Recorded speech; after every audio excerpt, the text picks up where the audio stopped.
Namaste, everyone. Welcome to the Cārvāka podcast. This is your host, Kushalmehra. All right, before we start today's podcast, I want to start by wishing each and every one of you a happy Diwali, happy Dhanteras, wherever you are, whosoever celebrates it. Even if you don't celebrate it, too bad. Now you have to celebrate it because I so told you to celebrate it. So, just to give you a brief background about the podcast today, today's podcast is going to talk about the history of Hindus in Canada, and I'll explain why I decided to choose my guest. A lot of Hindu discourse, oftentimes, and I've said this many times, gets overpowered by Indian Hindus. And it's I'm not saying, I'm not trying to blame the Hindus in India. I'm one myself of Indian origin, because 90% of Hindus globally live in India. So the Hindu stories sometimes get overshadowed by just the Indian voices. But there are Hindus everywhere in the world. There are Hindus in the Caribbean islands. There are Hindus in all parts of the world. There are Hindus in Pakistan. There are Hindus in Bangladesh. There are Hindus in Nepal, our neighbors next door. And in Canada, the story of the Hindu community is not about the story of the Indian Hindus. So my guest today is Shawn Binda. Shawn is a prolific commentator. I would say one of the best Canadian Hindus that I've come across. And I reached out to Shawn personally because I wanted him to be the voice for the Canadian Hindu community, not an Indian. So Shawn, thank you very much for coming. Thank you so much for having me. I am a little bit humbled by what you just said to be the voice for Canadian Hindus. My story is not one of myself. It's a story of everyone that came before me, and it just so happened that as we progress through the ages, I decided to kind of veer off and do something that most Hindus you won't find in Canada doing. So thank you so much for having me, and I look forward to a great conversation. All right. So this is your first time on the podcast. Can you do me a favor? Because this is your first time, I know you're going to be on the podcast multiple times now that we know each other. But can you tell everybody about your journey, your family, where you're from originally, and your ancestry? And have you tried to trace your ancestry all the way back to India? That I just want to know all of that stuff. So let's start there. Tell everybody about yourself. For sure. So many of you may know me from YouTube based off of my YouTube channel called Hindu Lifestyle. But of course, my story doesn't start there. I was born in Toronto, Canada. My parents are originally from the island of Trinidad and Tobago. So my story is a one of, how I like to say, of multiple migrations. My mom and dad were born on the island of Trinidad and Tobago. My dad came up to Canada, specifically Toronto, in 1972. He was 22 years old at the time. And that was when sort of, immigration to Canada wanted to bring in more immigrants. And he was part of that wave. And not just Canada, but immigrants came from to the US as well, specifically from the Caribbean islands. So Trinidad being one of them, Guyana being the other one. And Guyanese migrated to Florida. They migrated, of course, to New York. For whoever has been to Queens, New York, knows there's a large population of Guyanese Hindus. And in Canada, Toronto was the main landing port for Hindus, for Indians, for those from Trinidad. My dad, as I said, was 22. He came here with basically nothing, maybe just a handful of cash. One story that I remember is that he came and he was staying with his brother, who was studying at the University of Toronto. And my dad is a blue collared worker, so he came and he didn't even have a pillow to sleep on. So for those that are old enough that remember what a telephone book is, know, like a thick telephone book, that became his mattress. So he was 22 years old, and my story, of course, starts with him. So in the 70s and the 80s, this migration of Hindus from the Caribbean, they started to congregate. And what ended up happening is that Hindus started to establish, of course, temples throughout the greater Toronto area. And my story is one of that, is that Hindus began to congregate. They formed mandirs, they created temples, they founded. And what ended up happening is in 1988, I was 7 years old. And my father took us on a trip. We went on a family trip to the Pickering area. So for those that know Toronto, knows that Pickering is just east of the city, and they had a water park there. And after that day that we spent there, we were coming back home on, and we were driving down, and he told my mom, take down the the for sale signs. So he took down all the property that was on sale. And Pickering at that time was all farmland. It was just farmland. So he took down all the for sale signs. And from there, when he got home, he started calling. And he said that he was looking at purchasing a property because we had established a Hindu organization that was conducting services every Sunday morning at high schools in their auditorium, in their drama rooms. But he wanted to move from that location, and he wanted to establish a place. And it just so happened that the property found that was located at 2590 Brock Road in Pickering, Ontario. And in 1989, that temple was established. Right now, it's called the Devi Mandir, and my father was the founding president of that organization. So my history and journey into Hinduism stems from that starting off point. And I think this is the story of Canadian Hindus like myself that have been born and raised in the city, in the country, is that our entry into Hinduism stems from our involvement in that, what I like to say, the Mandir lifestyle. And it's a different lifestyle than Hindus coming from India. And we could probably get into that later. So in the 80s, so in the late 80s and the early 90s, services were conducted in a farm home. It was a very small bungalow that was renovated, and there was construction done, and that's where services started. It was in 1995 that a decision was made, with my father at the head of it, to say that now we want to construct a proper mandir. So construction happened, funds were raised. So between 95 and 1997, that's when the construction phase one. And now, for those that are in the area, know of the Devi Mandir, that structure, that mandir that you see now, that is what is now known.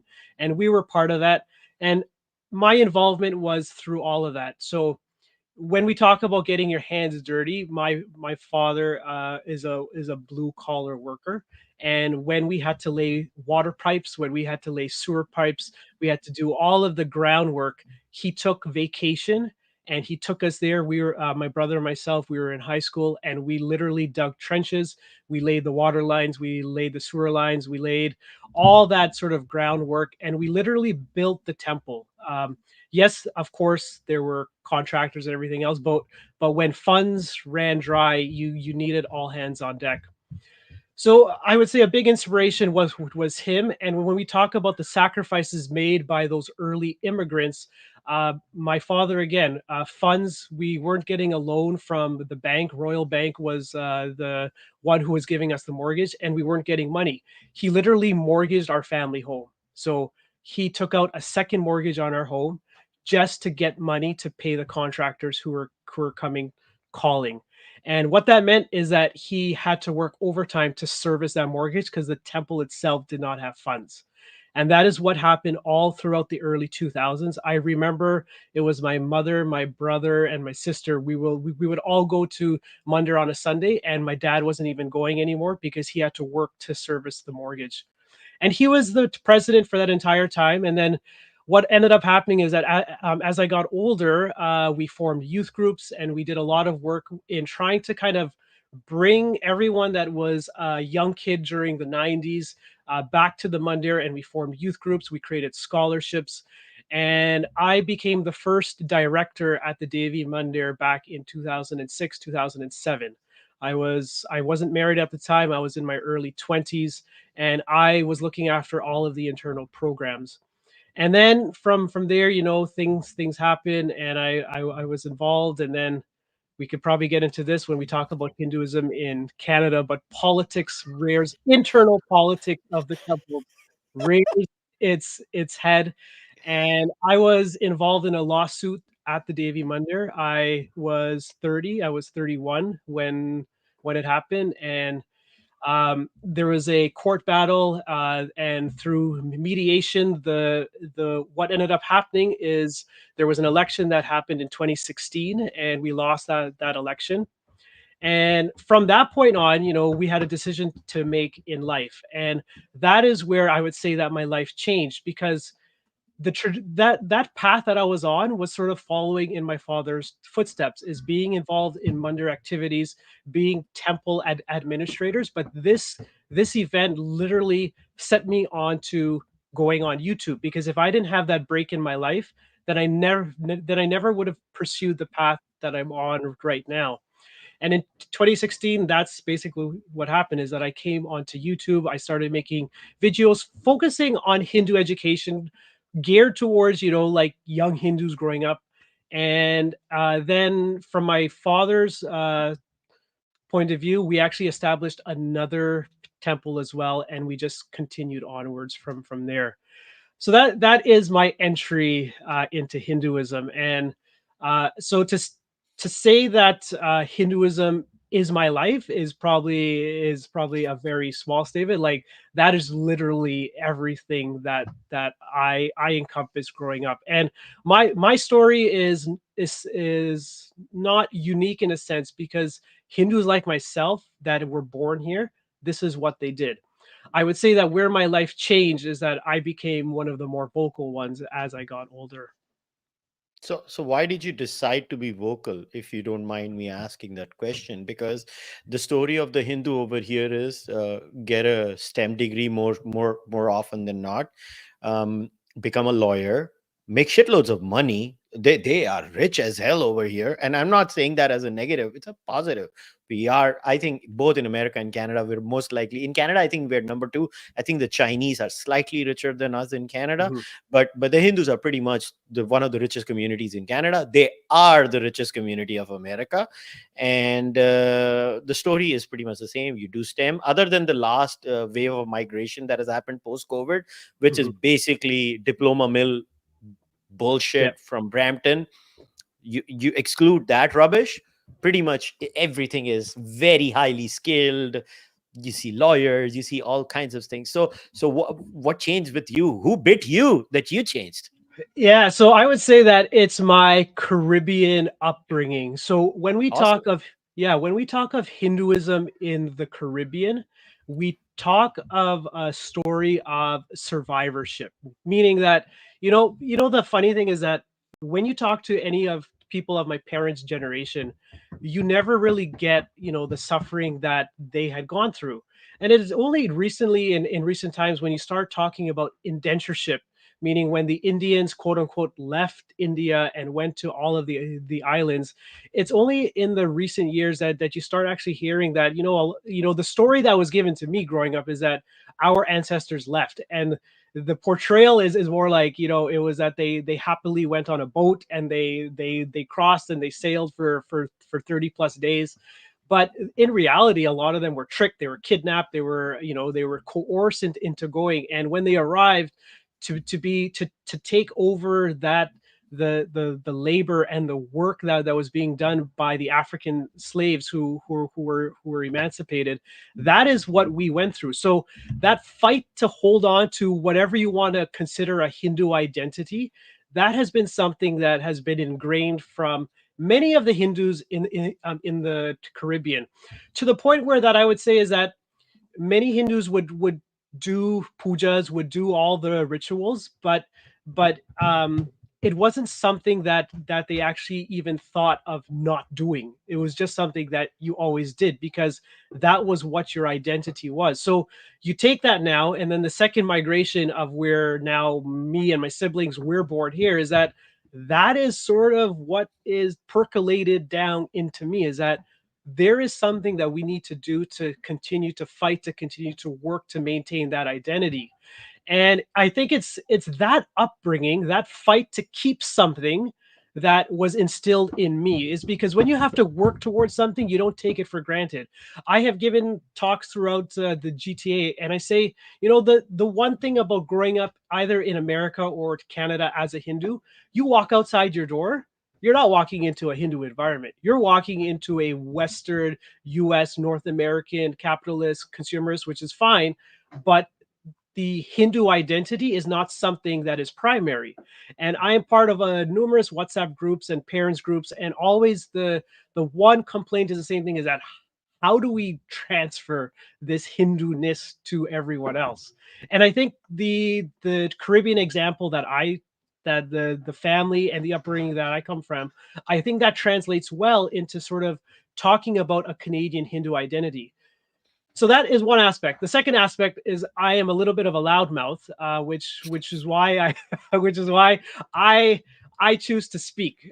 Many, and I would say this, that many of my peers who I have grown up with, unfortunately, are not involved in the Mundir activities day to day. And it's still the people of my parents' generation that are involved in a lot of the Mundir activities that now, quote unquote, speak for Hindus, which kind of leads us to our present situation that we find ourselves in.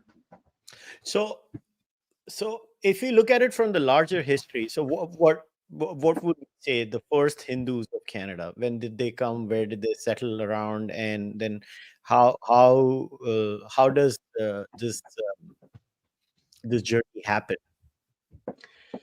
It's an interesting question because Hindus and Indians started coming even before that wave of migration. And but I would say that the Hindu identity, if we want to focus on that, that largely started in the 60s and the 70s, Hmm. because and when I speak of a Hindu identity, I'm talking about a group identity, because it's the group identity that everyone talks about when they talk about Hindus. You could go back into the history and find like the first Hindu probably came up, in the 50s, but the group identity started to coalesce in the 60s and the 70s, and the first temple that was established was located on Fern Avenue in Toronto, Ontario, called the Hindu Pratna Samaj. That was actually established by Indians, and when the West Indians came up, they started having service there.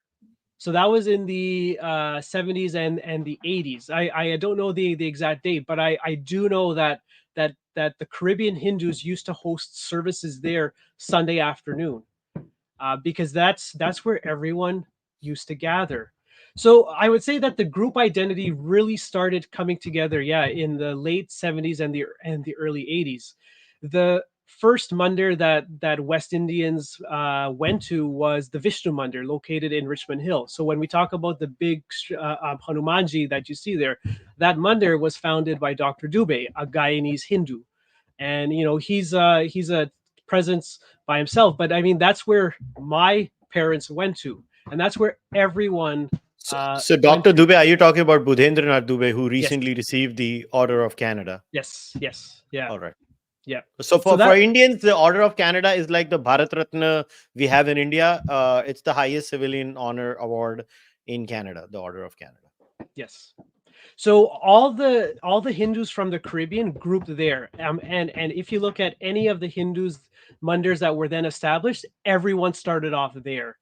We look at the Ram Mandir, Pandit Rupnath Sharma; he was also there. And what ended up happening in the 80s is that as more immigrants started coming, everyone started moving away and started establishing their own presence in the GTA.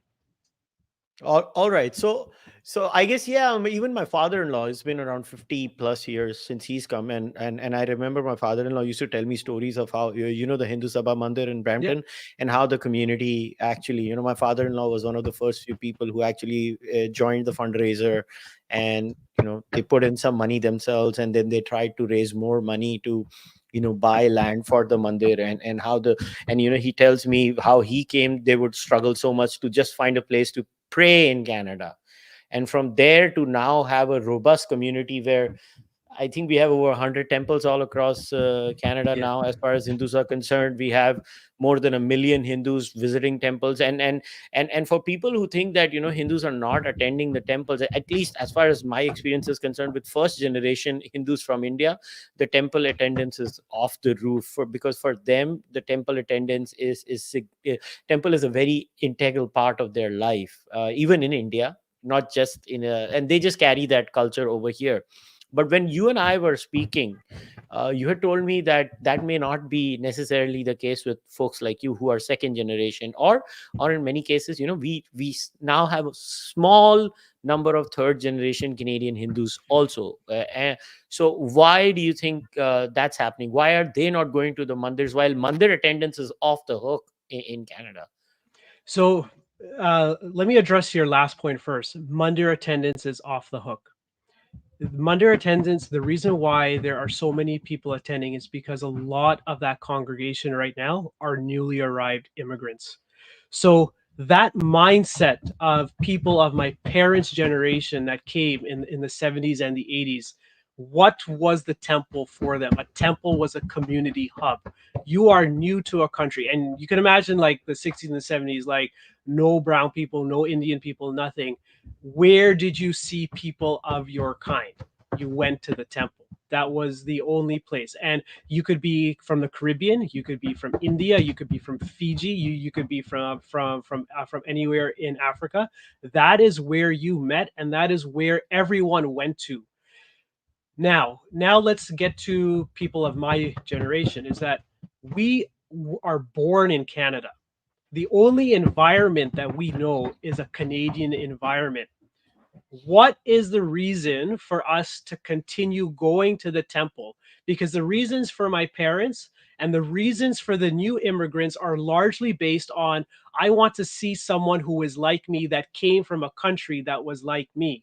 A Canadian like myself, listen, I grew up going to Scarborough Town Center. I grew up going down to the Eaton Center. I could go to the movies with my friends, Canada's Wonderland. I don't need to go to the temple to see my friends. I could see them anywhere else. As we got older, I noticed that in my 20s. And that is one of the reasons that we formed a youth group at the Davy Mundir when we were going there. The youth group, like when people hear about like a Mundir youth group, they're like, oh, you guys go and you do prayers and you clean the temple and you do all that. We said no. We threw all that crap in the garbage. We said what we're going to do is we're going to make it a social group. That was the first thing we said we were going to do. So we hosted socials. We did fun activities. We did everything just to say that hey, the Mundir started out as a community hub for our parents. We need to try to figure out how we can do the same thing, and that is what we did as a youth group. Now you fast forward, and as all of us got older, the people who were in charge of Mundirs, they didn't think beyond their tenure in the sense is that they founded these places. And I remember growing up listening to so many speeches from chairmen and presidents saying we're building the temple for the future. We're building the temple for the future. And when I became a director, I literally told people the future is now. What are we doing?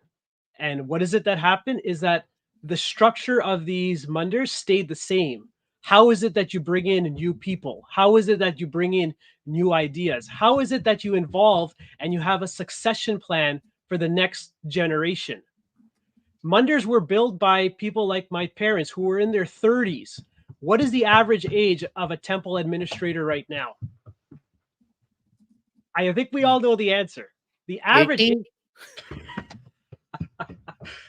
This is the problem that we find ourselves in. And you know what? I Uh, did a podcast with some Hindus, British Hindus.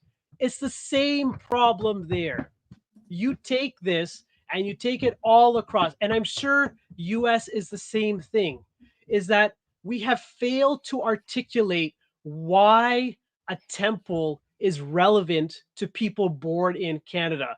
Is that the focus was always on about doing activities and coming to the temple because this is what we do. But the deeper reasons of why we have it and why that's relevant to someone born and raised in Canada, none of the administrators I have seen has been properly able to articulate that. And the rise in the congregation is not necessarily a rise in Hindus like myself. That influx of immigration that you were alluding to, that is the primary driver of this. And I know this because I teach Hinduism at the temple that I attend right now. 98% of the young kids their parents are newly arrived immigrants, probably within the last maybe 5 to 7 years. That is the primary driver of attendance. So if you take that and now you want to look ahead, we are basically repeating the same thing that happened 40 some odd years ago and not properly thinking about, hey, Canada is its own country. The Munders just can't be a place for new immigrants to attend. We have not articulated a Canadian Hindu identity, if that's what we want to say. All right. So as a follow up, what is the Canadian Hindu identity? Right. Okay. So let me use Halloween. Diwali was yesterday, right? So Mm. Diwali was yesterday. Halloween was yesterday as well. So I was actually thinking about making a short reel on this, but as someone born in Canada and by extension by America, how is it you approach yesterday? Because growing up here, Halloween is a huge thing. It's a huge thing. But Diwali is also important too because you're Hindu. And one of the things that yesterday brought to the forefront is how is it that you balance these two sort of lifestyles? That in essence is what the Canadian Hindu identity is. Because we are being brought up in a largely Western environment. And to be able to balance both is the challenge. And to be able to articulate that to the next generation growing up is also the challenge. I have seen people saying, well, I'm not going to celebrate Diwali on October 31st because that's Halloween. So I'm going to do it the day after. And I'm kind of like, well, you have basically disregarded all of the astrological charts and everything else that forms the body of what being Hindu is. Then I've seen the other extreme where it's we're not doing anything Halloween related. And I actually told some parents, I'm like, so you're not going to do anything. So how does your kids feel about that when they are in school and they see everyone dressing up, talking about how they're going to go out and get candy and do all those things? That pull and tug between a Hindu identity and a Canadian identity, that is at the center of what it is balancing those two things. So just an example, what we did is that we sat down with our kids. I have two boys, they're 3 and 6, so still young, and we told them Diwali and Halloween is on the same day. This is what we're going to do. We're going to light our diya at home first. We're going to do our puja. Then we are going to go out because they wanted to dress up. So am I going to tell them, listen, not doing any of that? Because I know that if I do that, in their minds, that seed has been planted, is that we can't do both. You have to pick one or the other. And I think that is where being malleable and flexible is also at what its core of being a Canadian Hindu. So after we lit our first diya, we did our puja at home. I took the kids out. We came back, and then what we did is that we lit up all of our house. So we put diyas all around. We had sparklers and we did all of that. So that's the first thing. The second thing, a Canadian Hindu identity has to encompass India, Bharat, as that central sort of spiritual homeland. You can't divest the two, which is, I think, something that when I see Westerners, quote unquote Westerners, picking up Hinduism, is that a lot of them are just trying to kind of do it as that they are reading a few scriptures and then they want to separate it from what's going on currently in India and or Bharat. And I don't think you can do that. How you bridge that gap becomes interesting because current day politics in India can't be ignored, but at the same time, we don't have a say of what's going on there. And I find one of the challenges when trying to express what a Canadian Hindu identity is, number one is that yes, Canada is my country. For myself, my heritage is Caribbean, but my ancestry is Indian. That is why I would always care about what is happening to Hindus in India. Being able to properly express that in 2 or 3 words is challenging. And how you transcend all those multiple hats or masks or identities, that is the challenge in, talking about the Canadian Hindu? Yeah, and I think that's a struggle a lot of people face when, let's say, when I used to live in India all the time, I would not understand what it is to be a Hindu born and raised in Canada or America until I got married to one, right? And so often narrate this story when I told my wife that you're not an Indian, you're actually Canadian, and at one point she found it very offensive. She was really offended by it. Hmm. She's like, "Why can't I be Indian?" I was like, "You'll realize when you marry me and you go to India, you'll realize how Canadian you are." And then she immediately realized that she's Canadian and I'm Indian, and it's fine. A Canadian and an Indian can get married. It's allowed. It's the whole world is not going to crash. And slowly but surely, of her living in India with me, she's actually become very Indian, and I have picked on some Canadian habits with her because when you live together, you adjust. We it's like a give and take. And now, since the last 3 years, because I'm literally in this boat where I'm 6 months in Canada, 6 months in India, where we're doing back and forth like this. And in that case, I've actually understood the nuances even better, and which is why I often say I'm in a unique position where I can speak on behalf of both communities now, because I've lived all my life there and I've kind of lived here, so I get both worlds. And there are, in many things, I think, just second generation Hindus and Hindus from India primarily, they're just not going to understand each other. They're not, because they don't have the same culinary taste. They don't speak the same languages. They don't even have the same slang, Yeah. the cultural references. Like for you, Toronto Maple Leafs matters. For us, Mumbai Indians does. We don't care about the Toronto Maple Leafs. See, Yeah. now I do, that I'm Right. here. But there's a difference. These are small things. So the thing, I guess, Hinduism actually can play a very good role where they can come together and get attached to these things.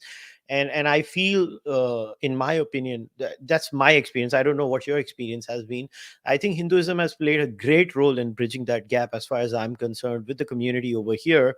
And when we have Hindu festivals, they actually do understand. My first introduction to Caribbean Hinduism was actually going to the Arya Samaj over here in Toronto when I was studying here in 2001.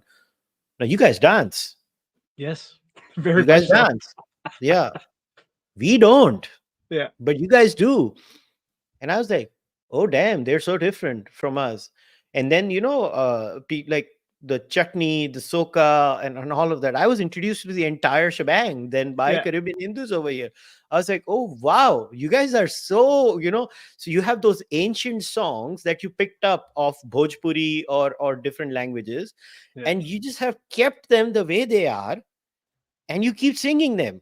Yes. They sing them here too. And I was like, this is so fascinating. And then I had a Bihari friend in India. I sent the song to them. I was like, do you know the song? He's like, yeah, I kind of understand what they're doing. I was like, do you know who's singing it? They're like, no. I was like, they're from the Caribbean. They have nothing to do with us. You know what? Like exactly what you said is that if you take a snapshot of life back in the 1830s and the 1840s of of Hindus living in villages, you take that and you transplant that to the Caribbean, that is what basically was brought over. And that hadn't changed in years. It wasn't until that there was more mixing of the Indian population with the Caribbean Hindu population that now we're starting to see more of an understanding of how life in India is, and the different practices and the pujas and all of that.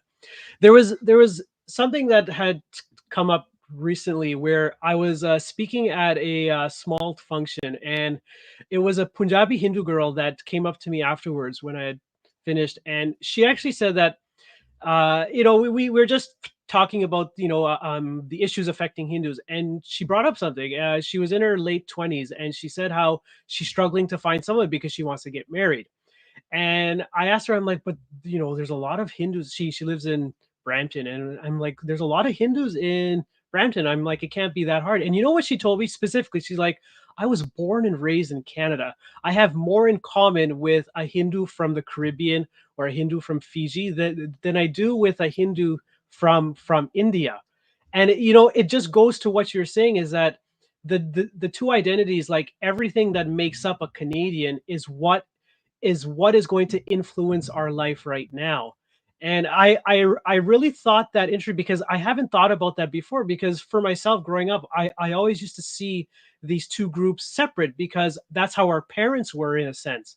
But for second generation like myself, as you get older, you realize, hey, I probably have more in common with a Hindu from India that was born here. Sorry, a Canadian Hindu with parents from India than I do with a Hindu from India right now.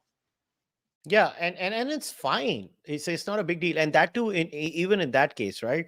You'll have differences. Um, for example, let's say I'm from Mumbai.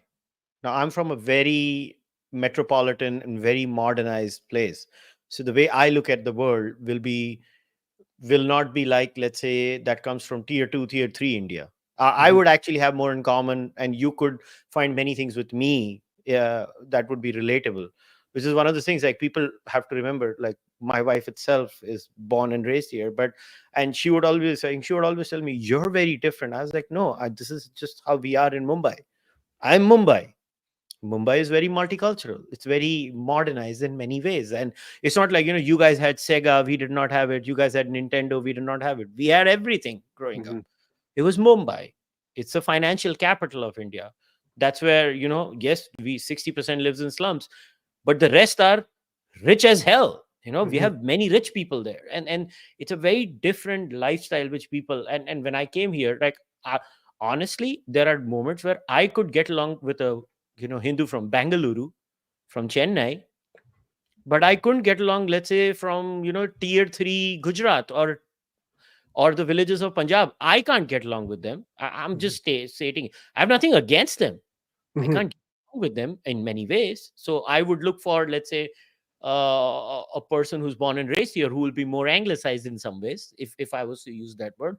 So these are the subtle differences that only once you start living in a spot, right? Where when you live in a spot, let's say a person from Mumbai, right? They would be you get all kinds of cuisine in Mumbai. It's not mhm. like you have to struggle to find Italian food in Mumbai. It's everywhere. It's just it's an international city. You Right. have some of the best Japanese restaurants in Mumbai now. Mm, So we are very different, and that's when people will find the difference. But now I want to focus a little bit on the issues that we face as a community. Now, the best thing was that other than me, because I've kind of become the most hated Hindu amongst the Hindus now, because I keep chiding them.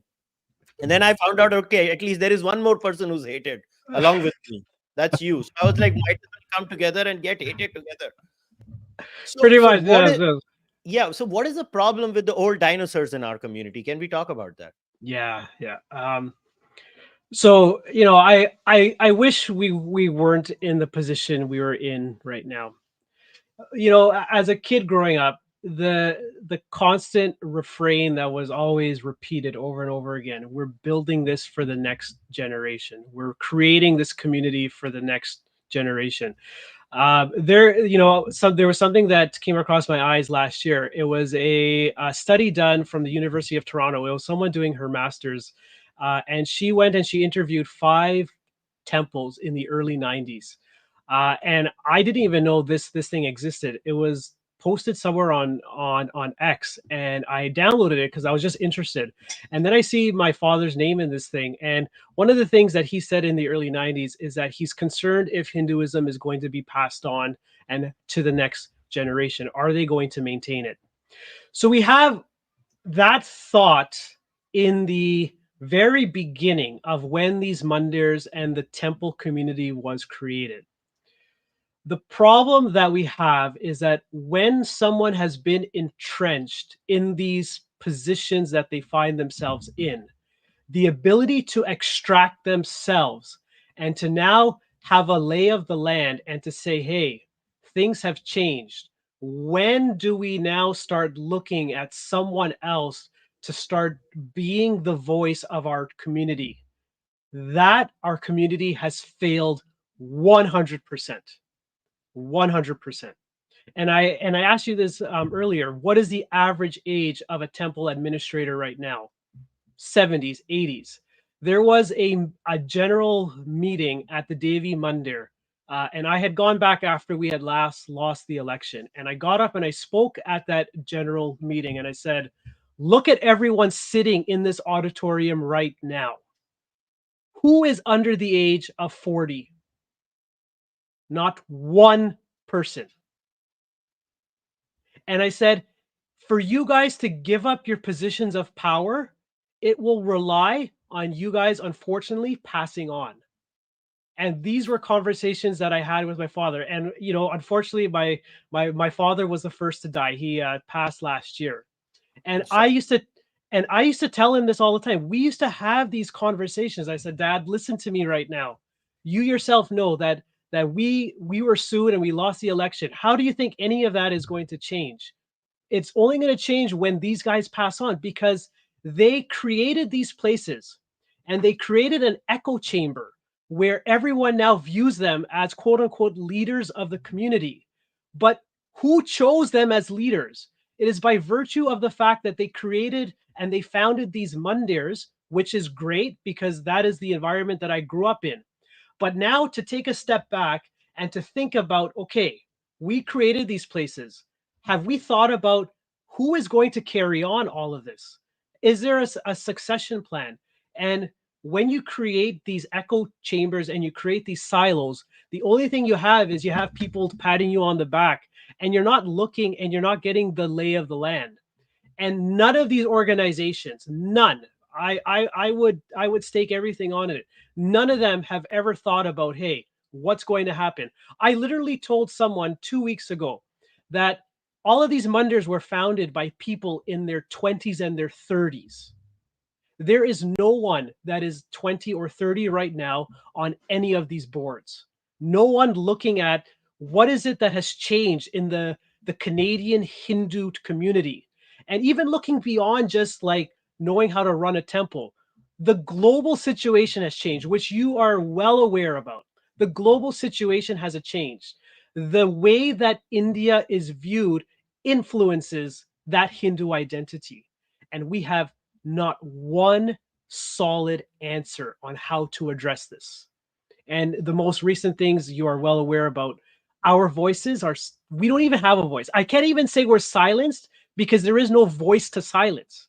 That's the problem that we find ourselves in. And I am disappointed by the lack of political involvement by these Hindus. They were able to raise so much money to build so many institutions, but the foresight to think about what is it that we can do on a grander scale so that our voices don't get silenced. And now we're seeing that when you focus solely on doing things where you can self-congratulate yourself, you have now lost that battle. And now we're having to play catch up.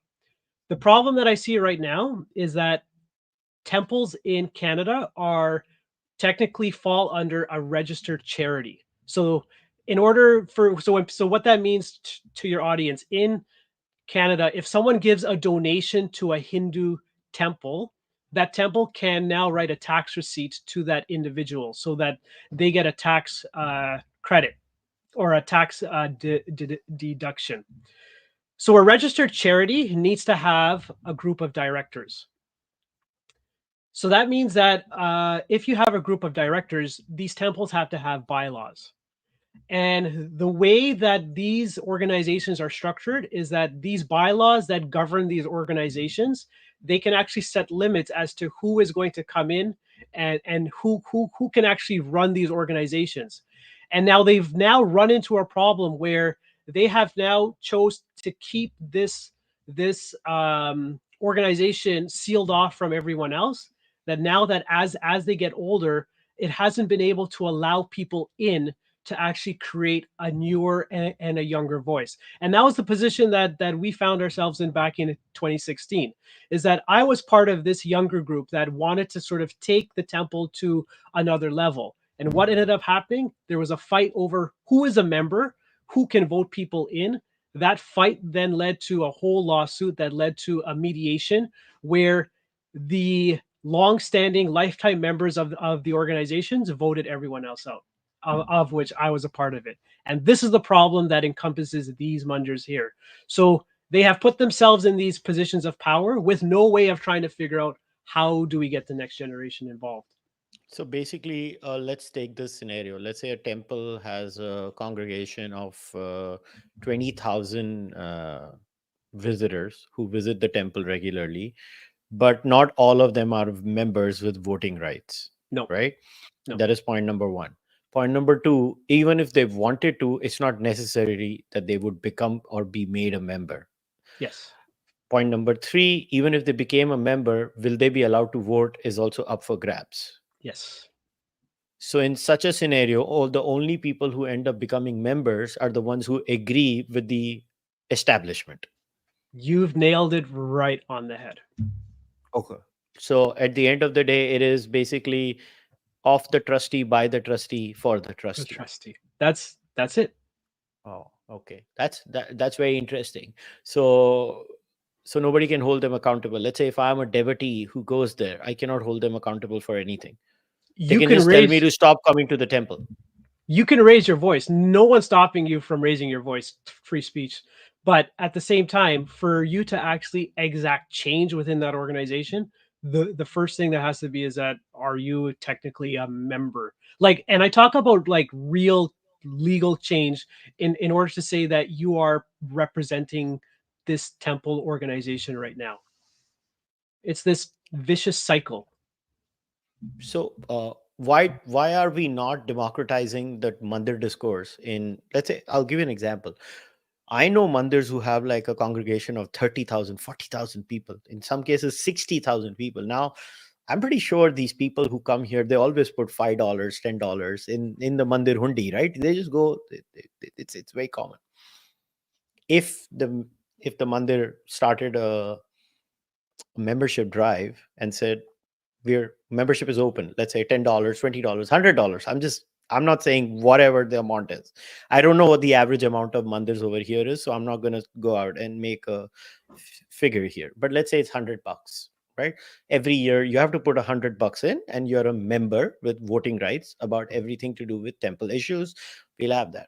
It's like a corporate gymkhana. In India, we have these gymkhanas where we have sports and everything, and everybody fights elections, and a committee is selected, and everybody fights an election for that committee, and they are represented, and they are selected by the members of the gymkhana. Everybody gets to vote. There are main members, and then there are associate members. Associate members don't have voting rights, but the main members do. I'm giving you, this can be done very easily, but if we open the membership, don't you think it would be more democratic and benefit the community even more? Maybe, what if the community wants the trustees to speak against, for example, the temple desecration, Mhm. the attacks on temples by Khalistani elements over here, the intimidation of people to come and pray by Khalistani elements? Have you, in your experience, noticed that most of the temples don't raise their voice until some elements like us started shaming them for it on social media? Have you experienced that? 100%. That is exactly it. Because the average devotee of the temple does not have a say in how these mandirs are run, there is no push for any of the temples to advocate on behalf of its members because quote unquote their members might just be 30 people that qualify for whatever it means to be a member. And this, growing up, this was never something that anyone actually thinks about. But a lot of the problems happen is because there is the view that the founding members of these organizations work so hard and they dedicated their life and their time and everything else to building these organizations that there would always be a place for them there in terms of governing the organization. But we all know that no one lives forever. But the foresight to actually create a structure that is a democracy in a sense where there's more people with the ability to vote, no one's going to want to do that because that opens them up to being challenged on issues. And no one wants to be challenged because they just want to maintain their position in that temple because truth be told, when you are a head of a temple, you are afforded a certain social status within our community because everyone knows you. Everyone will call you to say a speech at whatever function, and we all clap and we all shake hands and we all congratulate ourselves. This is the environment that we have created. And then we run into issues as the desecration of temples, where we now have a new community of Hindus that either came to Canada in the last 10 years or even longer, that are upset because they understand what is happening to their temples, yet who is saying anything on their behalf? Because the administrators of the organizations who want to say that they represent Hindus, they don't really represent Hindus. They represent the temple that they founded. But a devotee going to the temple thinks that, oh, this temple will speak on my behalf because this is a Hindu issue. But that's not the case. And when you go to speak to them, quite often, and I know you've received messages on this, people have messaged me as well, is that they went and they spoke to this person at the temple saying, hey, are you guys doing anything about this? Are you contacting your MPs? And it's kind of like, oh, this is an Indian political issue. And I am looking at this thing and I'm like, an Indian political issue where your temple is being graffitied and attacked, and you don't see that as a Canadian Hindu issue. And I said, and that's when I kind of lost it, because like, and I just put myself in the position, is that, listen, I was born in Canada, I am a Canadian, I have no other citizenship. So if you want to say that this is a political issue arising out of India, then why are you attacking a Hindu temple that was founded by Caribbean Hindus? This is where the administrators of the temples have lost sight of a broader picture, is that our community has changed. You first need to acknowledge that. If you can acknowledge that, then everything else falls into place. But that itself hasn't happened. And I think the way that these structures are in these organizations, it is not open to that. And now we face the issues that we face. So I'm not able to understand, like, when you ask them these questions, what answers do they give? Like, how can somebody writing Khalistan Zindabad, Hindustan Murdabad, kill Modi, kill India, burning the Indian flag outside a Hindu temple, intimidating Hindus from worshipping inside the temples, on many occasions taking videos of people who are going inside? How is this an Indian issue when it is happening on Canadian land? Can you explain that to me? Like, have they ever given you or anybody a rationale for these things? No explanation. There has been nothing spoken about at the temples about these issues. So now it becomes a mixed affair, because you go to the temple for, of course, to pray and do all of that, but at the same time, these current issues are now affecting us. There is no avenue to actually voice any of these things. How is it, where are these issues actually being discussed in an open forum? And a lot of the times it just gets ignored. It simply gets ignored.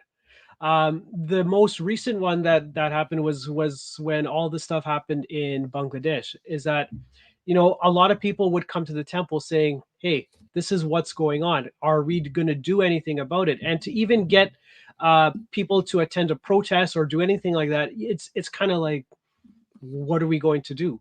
There was a protest that happened at Nathan Phillips Square within a week of when all that stuff went down in August. Not one temple administrator was at that protest, and they were well aware of it. Not one single one. Why is that? It's because they turn on their blinders and they don't want to get involved. And the first thing that they say is that we are a temple. Our job is to only service and do pujas and rituals. But then they want to be the voice of Hindus. How is it that you reconcile those two things? That's the problem. Got it. So, just one more follow up about this. Before we talk about a very current issue, which you've also spoken about, I've also spoken about, to pissing many people off. But in a scenario like this, how do we in a nice way reach out to these people who have taken positions of leadership in our community without being like, okay, the criticism I get all the time is Kushal swears a lot. That's the criticism they say. Like, how is that a criticism? Honestly, for a person like me, in my brain I was like, yeah, kind of, I swear a lot. Okay, what? But am I lying? Mhm. Like, is your argument I swear a lot? Okay, I mean, I don't even feel offended by it. Like, you swear at me, but do something for the community. Do I get anything? I don't even live here for 12 months, man. I'm a landed immigrant. I stay here for 6 months. I shuttle between two countries. Do I get any money for this? I do. No, I'm not paid by anyone. I'm just doing this. Like, why the kind of shit I go through over here for what? Like, why are these people not able to understand that? I think a lot of it just stems from the amount of work that it involves to actually create a specific Hindu voice that can lobby the government on issues that affect us. It is too hard to do something like that. What is the easy thing? Let me host a satsang. Let me host a gala. Let me do those things, the low-lying fruit. And it is trying to galvanize those individuals. You know, sometimes I think being nice doesn't help. My father was always a nice guy, never helped him. It never, and we used to get into arguments about this because he was very, very humble and calm and soft spoken, whereas I was a little bit more aggressive. And I always used to tell him is that there comes a point where we need to stop this and we just have to call a spade a spade. But the problem that we have is that no one wants to put themselves on the front line. So where do you go when you don't want to be on the front line? To face the criticism, to be able to articulate what it is that is affecting the Hindu community when it comes to all the current situations that we find ourselves in. No one is ready for that. So to your answer, I personally feel that there is nothing we can do with the current slate of administrators we have right now. This will only change once the people in those positions of leadership step down.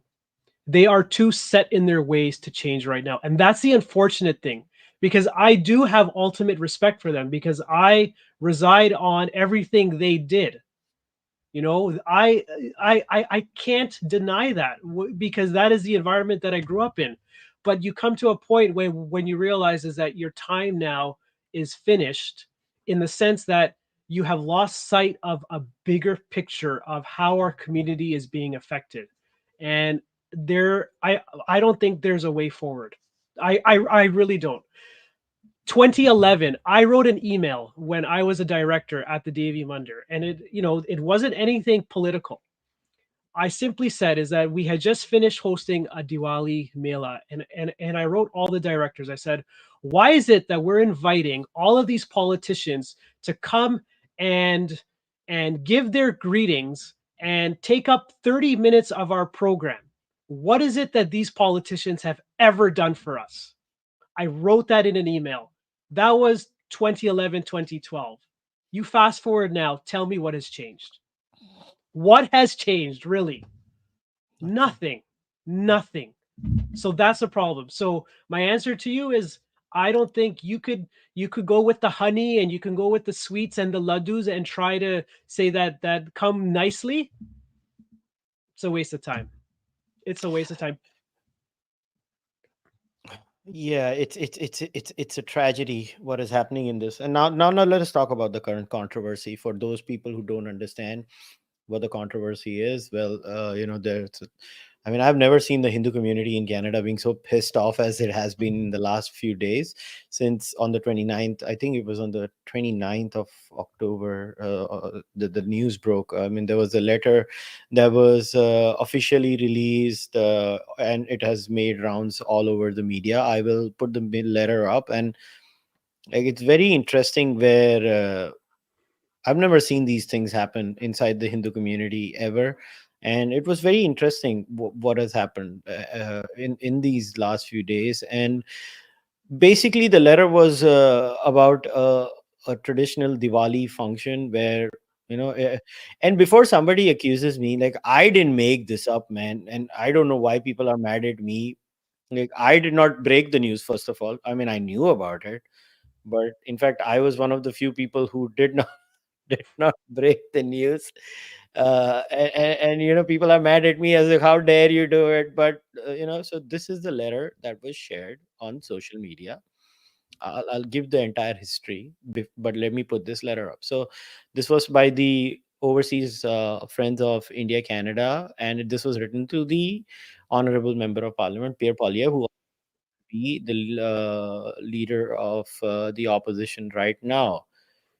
Now, here's the story. Okay, so there is this tradition that has been a 23-year-old tradition, which was started by Deepak Oberoi, a former MP, and then after his death, it was done by the Deepak Oberoi Foundation, which is run by his family, and there would be a Diwali on the Hill event.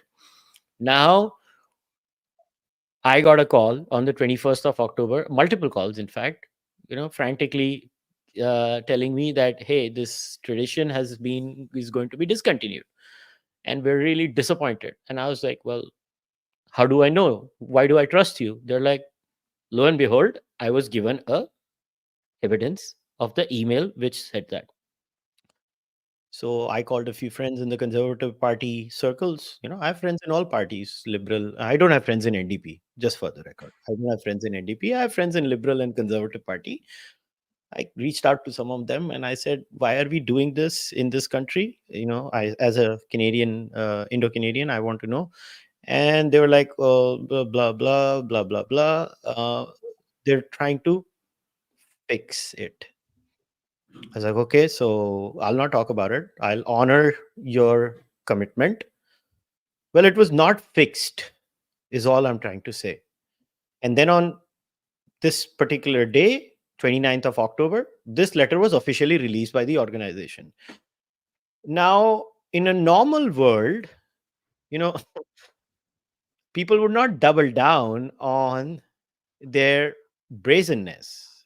But lo and behold, I mean, I just cannot believe that this actually happened. But somebody in the CPC brazenly doubles down. CPC is Conservative Party of Canada, for those who don't know. And they say, to be clear, any suggestion that Mr. Polyev has cancelled this event is patently false. This event has been hosted by a member of the Conservative caucus, this year being MP Doherty, and he has never been organized by the leader of the opposition or his office. While there have been changes to the location and timing, MP will still be hosting an event to celebrate Diwali and Bandi Chhod Divas. Bandi Chhod Divas is going to be celebrated in Ottawa with members of the South Asian community and Conservative caucus. All right, Mr. Polyev looks forward to. Ladies and gentlemen, this is a lie. This is a blatant lie, because now I'm going to share the email. And you know what? This should not have happened. This should not have happened. I did not want to do this. I have no interest in doing this. I have, I don't hide my politics. I've never hidden my politics. I'm very open in these things. My politics is very open. In fact, I think it's an ethical and moral responsibility to tell as a content creator. This is the email. Look at the date, ladies and gentlemen. It's on the 18th October from the office of the MP. I'm reading the line. I'm not reading the good morning and thank you and wish you happy Diwali. There was one line answer. Unfortunately, the 24th National Diwali celebration on Parliament Hill scheduled for October 30th has been cancelled. Does it say it will be rescheduled? No. Does it say we will be working with someone else? No. It just says we have cancelled it. How is the person who went to the media saying they cancelled the event wrong? I mean, have some shame. The Conservatives should have an ounce of shame. And before somebody thinks that I am very pro-liberal, you don't know me, how much I dislike Justin Trudeau and Jagmeet Singh. So, please don't accuse me of just go through my Twitter timeline. Then, as if this was not enough, to have even more egg on their face, this is the official letter from the Oberoi Foundation. And I'm just going to read a very key element of that. Nina Oberoi and Oberoi family want to thank Conservative Member of Parliament Todd Doherty for hosting the last few Diwali celebrations. Todd Doherty holds a very special place in our family's heart. And while we are sad, keyword, sad, he won't be hosting this year's event. We are grateful for him and his staff for helping us continuing Deepak Oberoi's legacy over the last few years. This is the foundation. Now, guess what? The same foundation now is hosting the same Diwali on the Hill event on the 16th with a Liberal MP, Chandra Arya. So basically, I don't know how to say this, conservatives. You got played. You got played. That's what happened to you. Now, the Toronto Star, am I making this up too? The Toronto Star covered the damn story, okay? The Toronto Star covers the damn story. Why won't they? It's a liberal newspaper. They're jumping all over the story, damn it. They're going to jump all over it before people think, oh, why, who cares, blah, blah, blah. No. The Toronto Star covered the damn story, and they are very much in their, right to cover it. I'm just going to share the link for everyone in the live stream. And I apologize to Shawn for taking some time, because we need to share the entire facts. We need to share the facts so that we can have a discussion about it. This is the article. The Toronto Star has covered it. And now look at what this has unleashed. Never in my life had I thought that the Hindu community would be writing such letters, for the record. But look what it has unleashed. And another thing I want to say, I did write an email in my official capacity as an Indo-Canadian podcaster who, like it or not, has probably got the largest list of Indo-Canadians in Canada and America. Probably. I don't say this as a brag. I just say it as a matter of fact thing. And I wrote this letter to the Conservative Party. Guess what? No reply. No reply. They did not reply. I wrote this in an official email to Sarah Fisher, who is the director of communications of the Conservative Party. Who am I supposed to contact? I will contact the director of communications. No reply was given to me. And now all hell has broken loose. And lo and behold, the one thing that I never expected has happened, that Hindus are pissed. This is an official letter written from the Voice of Vedas Cultural Sabha to Pierre Poilievre. This temple itself has 20,000 people attending. It has 5,000 members. Very interesting. 20,000 attendees, 5,000 members. That's for some other day. But this temple is, run by the very gentleman that we spoke about, Dr. Budhendranath Dubey. He has received the Order of Canada. If not Bharat Ratna, maybe like the Padma Awards. If either or, I don't know which might be. But the point is, look at the words being used over here. Ordinary law-abiding Sikhs have also been muzzled by Nijjar Gurdwara Khalistanis. I mean, did you ever see letters like this written by Hindu temples in your entire life over here, Shawn? Nope. So would you like to take the opportunity to congratulate Pierre Poilievre for officially pissing off Hindus for canceling Diwali? What has he done? What has he unleashed? Nothing like canceling a Diwali event to galvanize Hindus, right? Nothing like it. This actually speaks to one of the sort of the running themes is that the Hindu vote is a conservative vote. And I've always kind of looked at that very interestingly because I would say that if you wanted to kind of talk about, how does a Hindu vote, I don't think you can actually silo it into any of these two parties. You literally have to take it on an issue by issue basis. I would say that a lot of the conservative policies certainly would apply for how Hindus want to vote. But there's also, of course, now maybe I should step back a little bit. Not the Liberal Party of Trudeau, but I would say that the Liberal Party of the 80s and the 90s of Chrétien and all of those guys were very different. The Liberal Party of Trudeau is a whole other beast. But I remember growing up is that it was, is that you would always pay attention to the politics, and then you would always see these two sides, and Hindus would of course go either side. But the push recently has been to kind of say that it's the Conservative Party. But lo and behold, what have we seen with all of these events? none of these parties truly will take Hindus seriously, because at the drop of a hat, things just change, just like Mm. that. So, so here's what Hindus have to go through and what the state of Hindus has come down to. Well, before people try and understand, the Hindu Federation, now the Hindu Federation has a representative of 30 giant mandirs of Ontario. This is like 600,000 devotees. That's approximately. I'm talking about giant number. And look what they're writing. They're writing to the police chief for heightened security and vigilance at Hindu places of worship during Diwali. This is what Canada has come down to. That Hindu temples have to demand extra security just to go and freaking pray.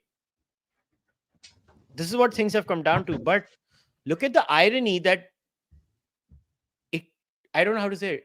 It took Pierre Poilievre to cancel a Diwali function. Yeah, yeah. And these things have been happening for 3 years. This is not the first time. I don't know. Oh my god. This is But I not want to applaud the Hindu Federation. At least they have written the letter. Finally, something has moved. And I want to appreciate Dr. Dubey. At least something has moved. Something has rankled in the inner core of the Hindu movement now. They're pissed off. this that has happened needed to happen 20 years ago. Hmm. I always feel that we are playing catch up to everyone else. And that should not be.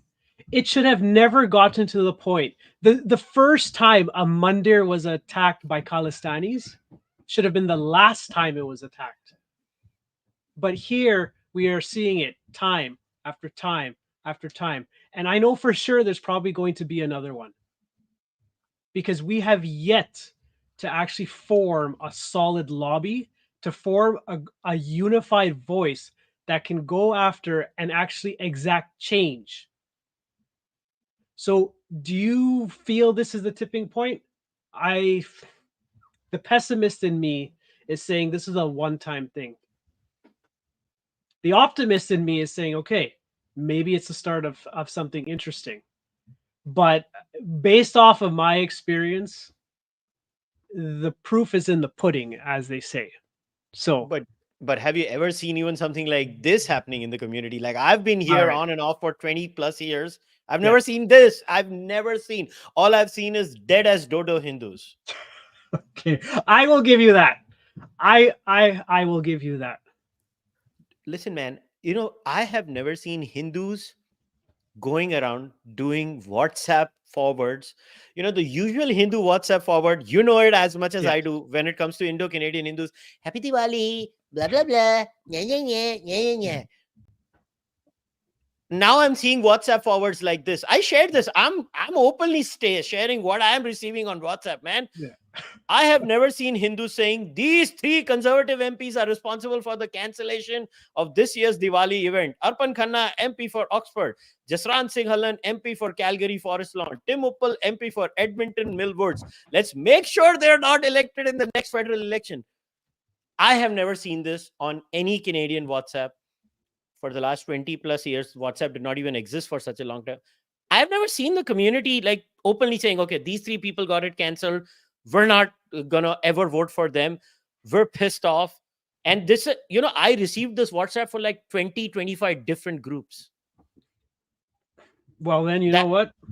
Yeah, they're pissed that. off. Yeah, yeah.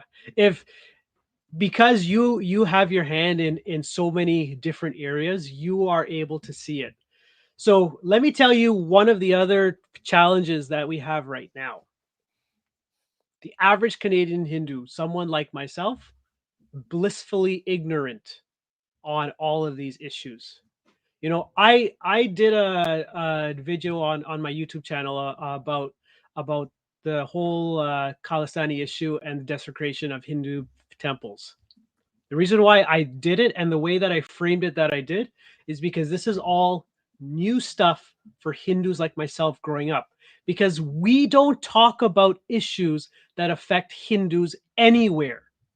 There is no avenue to address issues. We go to the temple and we do our pujas, but what avenue do we have for discussion about current affairs? None. Zero. Eh, This goes for any temple. You can get 60,000 people attending Hindu Sabha for Dussehra. How many events are done to actually talk about how is it that we create a unified Hindu voice to speak about all the current affairs that that is going on right now? And this has been sort of the story of the last number of years. I do think though things are changing because of avenues like this. Social media, of course, has totally flipped the game, and I think where temple administrators have to change, they themselves are not on social media.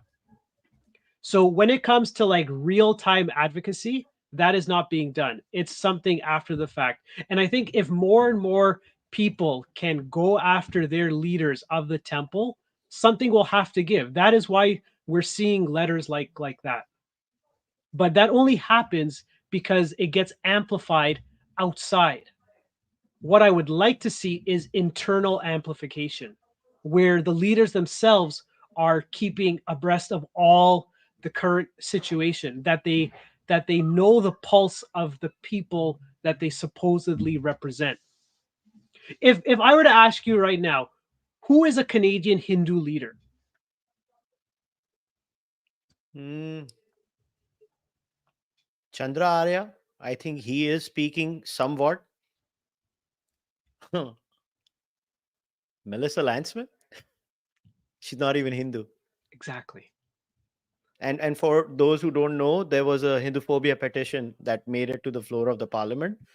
It was only because of Melissa Lansman. Because, maybe only a Jewish person would understand the pain of a Hindu, I Mhm. guess, because they Yes. know what pain is. The Jews know what pain is. I don't think so. Anybody else is a truly deserves to be called a representative of good Canadian Indo Canadians. I would not even say Hindus. I would say Indo Canadians because who are the biggest culprits in all of this? This Khalistan nonsense that happens over here. The Sikh community. Mhm. They are being Yes. bullied till the hell that you know I meet them all the time. They're like, we just avoid going to these. They call them zombie gurdwaras. Oh, Yeah, they say it. We don't go to Khalistani zombie gurdwaras. I mean, Ujjal Dosanjh, in my podcast, he used the exact word, Nijjar gurdwaras.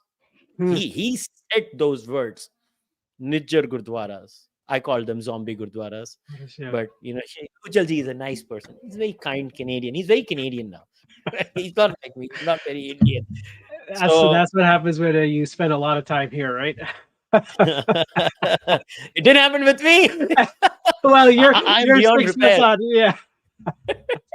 So yeah, before we wrap up, Sean, is there anything else would you like to say? I would like you to promote wherever people can find you also. So just the Sure. floor is yours. So I guess I want to make a call to Hindus that were born in Canada. That is that is where a lot of my current volunteer duties are geared towards, is reaching out to everyone like myself. You could be from the Caribbean, you could be from India, you could be from Fiji, anywhere, but you were born here in Canada. Every one of you needs to start being active within the community because we don't have a voice.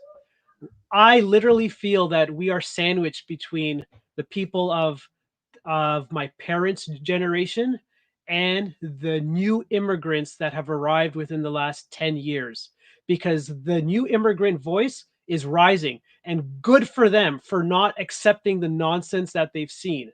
The founders' voice is now sort of on the way down, but for those that were born here, being able to articulate why is it that there is something called a Canadian Hindu identity becomes very important. It becomes very important, but you yourself have to be active. Get out of your laziness, because that's all that it is. It's laziness, and I would like to see more of that. So that is my final message there, because what I have seen is in the last year, because I we myself and my wife have been actively going out and talking to people that we grew up with. This is now starting to change, but there are so many others. I know there are so many Hindus, Canadian Hindus whose parents are from India, that could be taking a more active role, and they're not. That has to change. For anyone that wants to find me on YouTube, just search for Hindu lifestyle. I started off making videos on Hindu education, and over time, it has starting to evolve to become more of a voice for Hindus, talking on education, on advocacy, and just trying to articulate what it means to be Hindu. I had started off on YouTube in 2016, 2017, and then when my first son was born in 2018, I took a break, and that's when the entire landscape changed. When I came back to YouTube, that's when I started having to get a lay of the land, and I saw how much the new voices have risen up, which is great. And it is our voice now that now has to be part of this larger community. So on YouTube, you can find me, Hindu lifestyle. On Twitter, on X, you can find me at Shawn Binda, and on Instagram and Facebook, just search for Hindu lifestyle. I hope to be posting more videos per month, but as many of you know, being on YouTube is not a full time job for me. I have a full time 9 to 5 job that I work. I have 2 young kids, so this is something that I am very passionate about, that I'm not going to give up. So I need all of you to continue to support my work, and all the voices that are trying to speak up for Canadian Hindus. We need more of it, not less of it. Awesome. So, guys, you heard it. Go subscribe to Sean's YouTube channel. Go follow him on X and on Instagram, wherever you are. When you listen to this, do the right thing. And one of the biggest reasons I decided to get Sean on the podcast and have a conversation with him is that, it can't be that Sean works in a silo, I work in a silo. Some of us now have to come together, collaborate at times. And they can silence Sean individually, they can silence me individually, but they cannot silence all of us when we come together. Do I agree with everything Sean says? No. Will he agree with everything I say? No. But the point is, are we on the side of dharma? And when I say dharma, I mean Sikhi too. I mean Buddhism too. I mean Jainism too. We have nothing against any other faith. The point is, we have to stand for dharma. To stand for dharma, we have to come together. And to my listeners in India, because now I have a listener base which is very unique, right? We have a 30% listener base that is in the Western world, and we have a 60% listener base in India, or 65%. It's like 65-35. And in my Canadian podcast, it becomes 50-50 at times.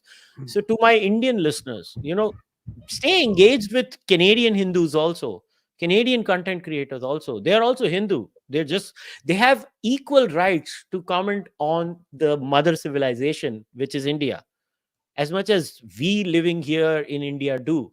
So to all of you in India, you have to learn to respect people, even if they're not from India, even if they may not say things in your uchcharan, even if they roll their R's, you have to give them their due respect, which is why I got Sean over here. You have to follow them too. They are a very important voice in the dharmic discourse. Hinduism is beyond India. Yes, Hinduism cannot survive without India. I have no doubt about that. If India goes, Hinduism goes. So it will always be India centric. But it doesn't mean that Caribbean Hindus should not have a voice. South African Hindus should not have a voice. Hindus in Oceania do not have a voice. North American Hindus do not have a voice. They should have a voice and an equal say at the table. They should have an equal say at Hindu affairs in India also. I am fine with this foreign interference. Yeah. Very much so. Canadian Hindus should be allowed to speak on Hindu issues in India. Canadian Hindus do care for the Ram Mandir too, like it or not. I saw Canadian Hindus crying when the Ram Mandir was done. I know that. They were crying here, sitting here in Canada.